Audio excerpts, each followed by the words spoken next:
Marketing Minds, the official podcast of AMA UCF. We're here to bridge the gap between campus and career, bringing you insights, strategies, and real-world marketing wisdom from industry pros and student leaders. Let's dive in. Hi, my name's Kendall. And my name's Natalie. Welcome to episode 2 of the Marketing Minds UCF podcast. Today we're joined with Shane Vigan, account manager at Verizon and first AMA UCF president.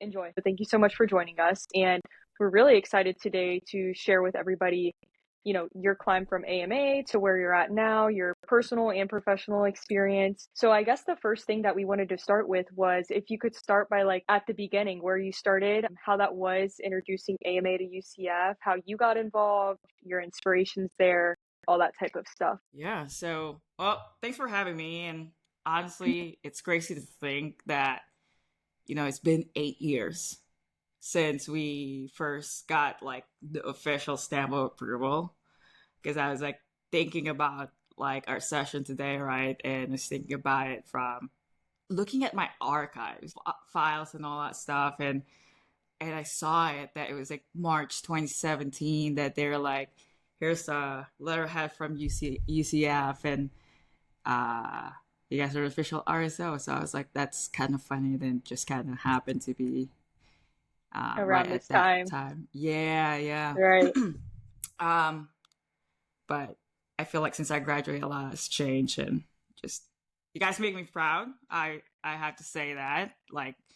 Very glad that we started the AMA UCF. So Yes, absolutely. And where did that begin for you? What year were you in, and how did you come about that idea? I know when we've spoken before, you've mentioned that AMA was a thing many years ago, and it kind of fell into your lap again. So we'd love to hear about that process and how that happened. How it really got started, and maybe you want to talk about early challenges too and all that stuff, because I feel you can't really unpack how it started without talking about that too. And honestly, it was kind of a point of junior year where I transferred over from a different college to UCF, and then right before you declare major, you kind of figure out what you want to do. And right around that time is when you start doing all of those welcome to majors and all that stuff. And I've been in that situation where, I don't know if you've been in this situation, but you felt kind of stuck. You have this unfulfilled need. You kind of feel you have to join an RSO, you have to join something, but it just did not click. It just didn't fit. It wasn't right. You can kind of make it work, but I don't know. Have you guys or? Yes. I know personally I've been to Welcome to the Majors, and it is intimidating, especially when there's not that one niche thing that you're looking for. But what about your experience, Natalie? Yeah, for me, even going into my freshman year, I had already had credits going into school. So I was kind of immediately put into the prerequisites for the College of Business. So as a freshman, I'm going into Welcome to the Majors that typically sophomores or early juniors are starting to attend. And I see all these organizations filled with juniors and seniors, people, about to graduate, multiple internships in, and it's very intimidating, and trying to figure out a place where you feel you could fit in at is very hard. So I totally understand how that feels. Yeah, I mean, exactly where I was back in, I don't know, 2016 maybe or so. And Yeah. And it was crazy because, when you can't figure out where to sit, you kind of start to think, should I just coast through, make my own table, or whatever it is. One of the early marketing class, and the student wanted to start a collegiate chapter of AMA. And I was you know what? That sounds kind of interesting. I was at that point, kind of I want to do finance, but then marketing also is kind of intriguing me. And so I was you know what? Sure. Why not? And so, we kind of got started there. And there were a lot of roadblocks. And before we got off the ground, they graduated. So it kind of here you go. It's going to be a lot. But at the same time, I was you know what? I'm not gonna back down for that challenge, right? So I picked it up, got a couple of folks in. Getting our group recognized as an RSO is a lot harder than a lot of people think. It was tough. I'm gonna start with some of the team. I started recruiting a couple of people. I mean, this folks, I am still friends with them. May not be talking every single day like we used to in college, but best believe like I would text them and we pick right back up. We grew from like maybe from 5, 10 to and I mean I don't know how. Do you guys know how many you guys have now for paying members? We have 240 paid So members. there you go, right? So when we signed, like we were like 5. Then by the time that we got signed, we had 10 officers, I think 20 something members, and we just kept growing. And now you guys have 200 something. That is wild and great, Right. I felt so bad. I feel like I was knocking and bothering Professor Garcia all the time for questions and papers to sign. I mean, I had her for a lot of marketing classes, but I'm pretty sure I visited her more for AMA UCF stuff related, more than like office visits related. Professor Alani Butcher and Dr. Carolyn Messiah, they're like chef kiss, right? Yeah. Dr. Messiah set up a meeting with other RSO. I feel like Dr. Messiah is very like well spoken. I feel so intimidated. I love her class. She's so smart for me. But I was like, Dr. Messiah, I need help. We need help. And so she sat down the other 2 RSOs that the student organization thought that were too similar, that we don't need an AMA UCF because there's 2 other groups that could cater for the students. And so she was not going to let us get out of that room without figuring it out. So by the time that we got out of there, we found how to coexist instead of competing with each other. There was like that internal banter of like who's going to get the most students during Welcome to the Majors. It was great. It was funny. And then Lonnie came in, helped us out. I was like, well, we need some students to join. And he was the head of those first classes that you take. You get all the GEB points. You go to Welcome to the Majors. Yeah. He's that person. He would don like those mohawks. Maybe I think he used to do cartwheels in like the stages or something. He was nuts.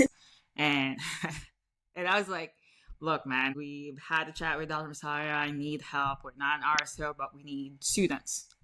And so he's like, well, I'm not going to stop you from coming to Welcome to the Majors. If you want to set up your booth, you're not an RSO, I don't care. Come in. And so we did. It's like a fake it till you make it, right? So we bootstrap. So me, Hannah, Ruth, Rebecca, Cynthia, Sylvia, and Kaylin. So all of us were like the first couple of, I guess, like leadership team, I guess we would call ourselves. Mm-hmm. We bootstrap, had our 3 folded sign, brought our own table from our funding, like from our own hard-earned money, and just kind of scrapped things together, and we made it work. We networked the heck out of that event, and guess what? It worked. 2 months later, I think that was around January when they do Welcome to Major around that time, like right around the beginning. And come by March, we got that letterhead from UCF, and it's like, you guys are officially an RSO. Yeah. So. Yeah, that's 100% a surreal moment. Probably like an I made it moment. You used all your hard worked efforts and your small team, and you made it happen, and you established an RSO, which, like you said, it is very challenging. It's challenging even to get us registered for our GEB points. So I can't imagine going through the process of actually starting from scratch. And even with American Marketing Association being a national chapter, you would think maybe it'd be a little bit easier, but there are those challenges. Yeah. With those challenges that you face, like as a leader in AMA, are there any skills that came from that are transferable to your job now, or any challenges in that leadership position that help you where you are right now? Absolutely. Honestly, I feel like I use every single day at work is that being comfortable, owning my own confidence, just believing in myself, right? I think Right. that's one of the main things that I always give as advice is that it's really tough out there. And Yeah. sometimes you have to fake it till you make it. And then you have to keep saying that to yourself, like until you actually believe it, because no one else is going to do it for you. You have to keep persevering. So even if things don't go out your way, I'm not telling you to try to hit for the home run each time because you may not be a good batter, but life is going to throw curveballs at you. Yeah. Whether it's be trying to get to the job market after college or whether it be like trying to start an RSL parent, it's very tough. The thing about that when I say invest in networking and cultivating a relationship is that if you want to be successful, you have to surround yourself with people that not only challenge you, but inspire you to be who you want to be, like a better person, right? So it's like you can't just surround yourself by someone that is similar to you. Like you can't just clone yourself. Even though you think that you're the good, like the best person for the job, you can't just be the same of myself. To make things go smoother is that you have to delegate, right? Because if you don't learn how to delegate and you don't learn how to find the good people, you can't call yourself a leader. For you to be a leader is that you have to find the right type of talent and don't micromanage them. That's the reason why you become a leader. You pick the right team and you trust them to do the right job and delegate. That's one of the best things I've learned, trying to get AMA UCF off the ground. I totally see and I just completely resonate with everything you've been saying. Just this year, going back to your first point that you made, when Kendall and I kind of got into our positions last April, I kind of had imposter syndrome and I felt like I'm a junior and I'm the president. How are people going to respect me when there's people who have been in this club longer? At that time, I had never had an internship. So I was like, I don't have any professional experience. How are people going to respect me? Something that I've been able to see just from our conversations that we've had is there has always been hardworking people in AMA and leading it. And that is the reason why it's grown so much and why it is the way it is right now. If you didn't put all your hard work and all your time and effort into it when you were getting it back off the ground, then it would never be into the place where it is now. And I feel like that's a huge lesson for people to learn, especially when it comes to leadership. Something that Kendall and I have really tried to do is give people the opportunity to, step up and also lead initiatives. It is a group effort. And as we've grown, so has our board, 50 people, which is insane. But we do have 50 people on our executive board right now. So something that Kendall and I really tried to do this semester is hand bigger initiatives off to the committees that we have, just so everyone feels like they're also putting a hand into what we're doing and that they're also making an impact because it takes a village to really get everything going. And it feels like a full-time job. It feels like a second job. But it's very rewarding. It's so funny to just hear you say about all the work that you put in then, and it's just really nice to hear that, connection and that it's still like that today. Yeah, and every single time, think yourself of like stop overthinking it. It is important, but at the same time, there are things in life that it's just different, right? You have to have a clear mind, and as of right now, unless someone tells you that you're doing a really poor job, then you have to be doing a good job, right? It's the way that I think of it is that nobody's perfect. Everyone has to start somewhere. Again, even if you end up embarrassing yourself, tripping on something or whatnot, it's okay. It's all good. I still talk to like some of our past members and stuff, and I'm like gushing about like how you guys are doing amazing things, like events and like getting the students connected with like professional folks. Seriously, guys, you guys are doing great. Yeah. Thank you. It means a lot. I know it means a lot on our end to hear that. And looking back at where you're at now and who you were, is that the advice you would give yourself in that leadership position? Is there anything you wish you knew that you know now? that you wish you were maybe doing or doing differently? A little bit after I graduated, there are things that I did wish that I did do, and that would be listening more and staying curious and be a lot more creative. When we talk with someone or try to network, we'll listen for the things that they say, but we listen to respond. As a student, when I was in AMA UCF, I did a lot of that because I'm just trying to crank out and like get all of these events and stuff like that. And what I missed is the fun times that we were doing. A couple of days ago, going through like, our event now, I was looking at all of those photos. I'm like, man, I would never have this experience again, So soak that all in. When you're in that moment, you really have to stay in the present, just keep listening, but stay like keeping that curiosity. You don't want to miss the true meaning of that conversation or the true meaning of that event. You say earlier, imposter syndrome. I can tell you, I can't speak for every single professional out there. I feel like the loudest in the crowd is often not the brightest. I don't know if that's really true, but like I've experienced that a lot. That the people that are very quiet and listen in the conversation in any meeting rooms I've been, that this decisions are made, usually the people that are the most quiet one, are the one that's actually a decision maker. And there's a good reason for it. Because once they say something, everybody listens, right? Right. No, that's a very good point. That's definitely listening to gain value from a conversation changes your whole perspective on it. I completely agree. And I think that's something Natalie and I have learned even from starting the podcast. While we're connecting so many students that are just here to listen and learn, we're also partaking in that ourselves and getting so much amazing information, especially, your past with AMA UCF. We would have never known that had we not just listened to your story. And it's extremely helpful being, like you said, the beginning versus now, just that comparison and taking those same traits. You started as a hardworking individual with a hardworking group, and that's what we continued to grow now. So it's really cool to listen and make those comparisons, especially like with the people we have now. And I did want to ask about kind of transitioning into after college life. What led you over to account management, and what helped you land that role at Verizon? Was that, maybe your first plan coming out, or is that something that just happened along the way? I think it kind of happened along the way. I've always been interested in the tech industry. It was kind of like a really big thing. And working in retail, I really got exposed to people. And this is purely due to networking. I got to meet some of the folks that I end up interning for. I entered for Sprint because I used to work for Spy for full time while I was in college.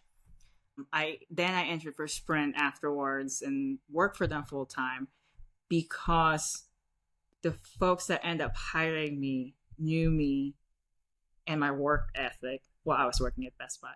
Not working directly for them or not working directly around them or anything like that. It's just that the person that knows me at Best Buy talk with people that is within Sprint.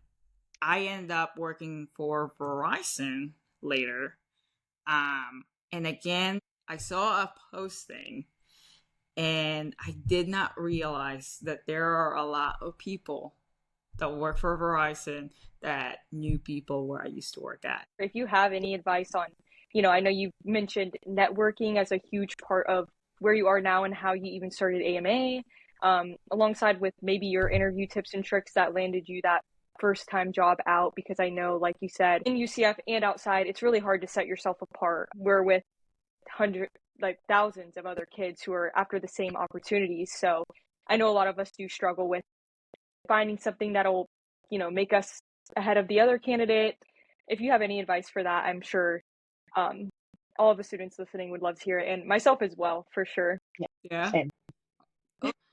Let's see. Let's roll the tape, right? Trying to remember, be creative and be uniquely you.